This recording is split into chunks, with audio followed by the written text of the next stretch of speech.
दिल में एक लड़की बसी होती है या इनसे ब्रेकअप करके किसी और लड़के के साथ चली जाती है। मैं इस दुनिया के अंदर जीने की कोई वजह चाहता हूँ। शायद मेरे खालिक ने मुझे इसी काम के लिए पैदा किया। या अपना स्टेटस बनाने से पहले आप खुद ही मर जाए तो, या मान लीजिए कि आप भी जिंदा रहे वो भी जिंदा रही, मैं उसको दिखा दूंगा कि उसने जो कुछ भी मेरे साथ किया है ना, अच्छा नहीं किया। मैं अपना ऐसा स्टेटस बनाऊंगा कि वो भी पछताएगी कि वो मुझे छोड़कर क्यों चली गई। मुआशरे में गर्दिश करते ये जुमले आपके कानों में कभी न कभी जरूर पड़े होंगे। बात अगर अना और ईगो की जाए तो ये मर्ज आपको बच्चों से लेकर बूढ़ों तक हर किस्म की एज के लोगों के अंदर देखने को मिल जाएगा। लेकिन ये मैं की बात करने वाले आपको ज्यादातर नौजवान लड़के नजर आएंगे। ये बड़ी मैं की बात कर रहे हैं। ये भी कल की जो पैदावार है ना, ये ज्यादा उछल रही है। नॉर्मल हालात में तो हमारे इन भाइयों के अंदर किसी किस्म का कोई जज्बा नहीं होता। बस दिल में एक लड़की बसी होती है और जिंदगी वही अय्याशी में, मौज मस्ती में, शराब नोशी में, सिगरेट नोशी में कट रही होती है। लेकिन जैसे ही इनका किसी से इख्तलाफ हो जाता है ना, या किसी से मारपीट और झगड़ा हो जाता है, खास तौर पर जब कोई लड़की इनको इग्नोर कर देती है या इनसे ब्रेकअप करके किसी और लड़के के साथ चली जाती है, तब इनके अंदर अपना स्टेटस बनाने की फिक्र बेदार हो जाती है कि अब मैं खुद को साबित करके दिखाऊंगा। बात अगर उनके लहजे में कर ली जाए तो मैं उसको दिखा दूंगा कि उसने मुझे छोड़कर अपने साथ अच्छा नहीं किया। मैं अपना ऐसा स्टेटस बनाऊंगा कि वो भी पछताएगी कि वो मुझे छोड़कर क्यों चली गई। सो याद रखिए कि किसी भी काम को इस नियत के साथ करना कि मैं उसको एहसास दिला दूंगा, मैं उसको बता दूंगा, मैं उसको दिखा दूंगा, मैं उसको नीचा साबित कर दूंगा, ये बताते खुद आदमी की निचली सोच और जहनी पसमानदगी की दलील है। एक बड़ा आदमी किसी भी काम को इस नियत के साथ नहीं करता कि मैं उसको दिखा दूंगा या मैं उसको एहसास दिला दूंगा या मैं खुद को साबित कर दूंगा। एक बड़े आदमी की सोच ये होती है कि मैं ये काम इसलिए करना चाहता हूं क्योंकि यह काम होना चाहिए।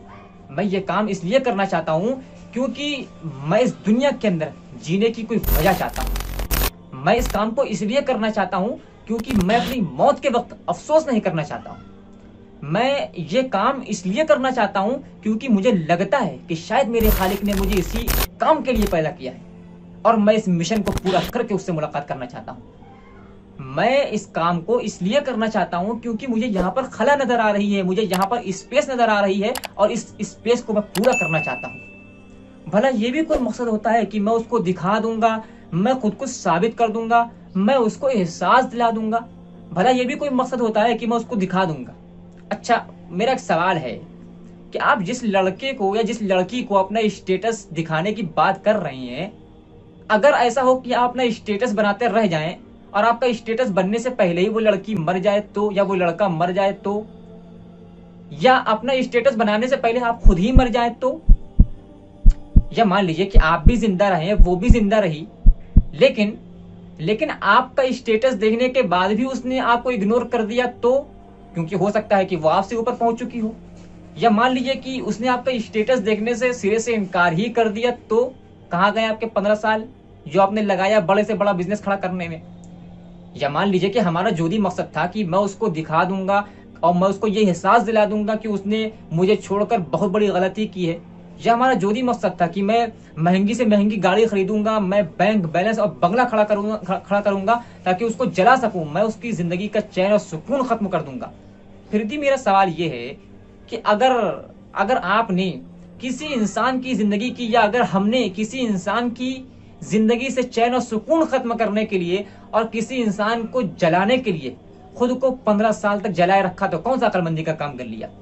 अगर हमने किसी इंसान की जिंदगी से चैन और सुकून खत्म करने के लिए खुद को 15 साल तक बेचैन रखा तो हमने कौन सा अक्लमंदी का काम कर लिया। कौन सा अक्लमंदी का काम कर लिया हमने। क्या हमारी जिंदगी इतनी सस्ती हो गई है कि हम किसी इंसान को महज उसकी गलती का एहसास दिलाने के लिए खुद को 15 साल तक के यह बर्बाद किए रखें। क्या हमारी जिंदगी इतनी सस्ती हो गई है कि हम अपनी जिंदगी के 15 साल महज इस बात के लिए वक्फ कर दें कि मैं उसको जला सकूं। ये तो बड़ी नादानी और बेवकूफी का सौदा है। लिहाजा इस ज़हनी पसमानदगी से निकलने की कोशिश करिए। एक बड़े आदमी की सोच ये होती है और एक बड़ा आदमी इस बात की परवाह नहीं करता है कि दूसरे उसके साथ क्या सलूक कर रहे हैं। एक बड़े आदमी की फिक्र ये होती है कि वो दूसरों के साथ कैसा बर्ताव सलूक कर रहा है। एक बड़ा आदमी बदलेबाज नहीं होता। लिहाजा ज़हनी पसमानदगी से निकलने की हमको ज़रूरत है कि मैं उसको दिखा दूंगा, मैं उसको एहसास दिला दूंगा, मैं अपना एक नाम पैदा करूंगा, मैं अपना एक चेहरा बनाऊंगा। ये एक ज़हनी पसमानदगी की दलील है। बड़ा काम कर रहे हैं तो बड़ी सोच के साथ करना चाहिए। और बड़ी सोच क्या है कि मैं ये काम इसलिए करूंगा क्योंकि दुनिया को इस काम की ज़रूरत है। मैं ये काम इसलिए करूंगा क्योंकि मेरे अंदर इस काम को करने की सलाहियत है। मैं इस काम को इसलिए करना चाहता हूं क्योंकि मुझे लगता है कि शायद मेरे खालिक ने मुझे इसी मिशन के लिए पैदा किया है और मैं इस मिशन को पूरा करके उससे मुलाकात करना चाहता हूं। तो बड़े काम को बड़ी सोच के साथ अंजाम देना चाहिए। महज बड़ा काम करने से कोई बड़ा नहीं हो जाता है। अगर आप पिछले सिर्फ 2-3 साल को उठा लें तो आपको मालूम हो जाएगा कि दुनिया जिनको अजमत का सितारा समझ रही थी वो किस तरह से जिल्लत के पैकर निकल आए।